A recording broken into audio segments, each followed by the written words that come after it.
যেখানেই যাবে না কেন তারা একটা বড় লেস দরকারই দরকার। গরম গরম ভাত, সঙ্গে একটু ডাল, সঙ্গে হালকা করে লেবু চুপড়ে খাবার যে সেই মজাটা, উফ।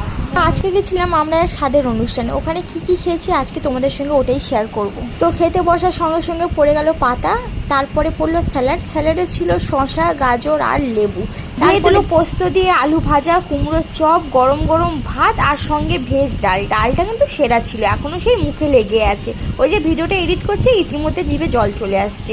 তারপর দিয়েছে শাকের লটপটি, তারপর ছিল আলুর পোস্ত, যেটা প্রথমবার আমি কোনো দিয়ে দিল চিংড়ি মাছের মালাইকারি। চিংড়ি মাছের সাইজটা ছিল সেই জাম্বো সাইজ। আমি আবার চিংড়ি মাছের মাথা খেতে খুব একটা বেশি পছন্দ করি না, তাই মাথাটা লোলোর পাতেই তুলে দিলাম।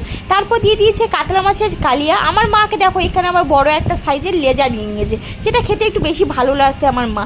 তারপর দিয়ে দিয়েছে মিষ্টি চাটনি, তারপর রসগোল্লা, পাঁপড় আর আইসক্রিম, যেটা বাড়িতে এসে খেয়েছি ফ্যান চালিয়ে। গরমকালে না ওখানে আর খেতে পারছিলাম না।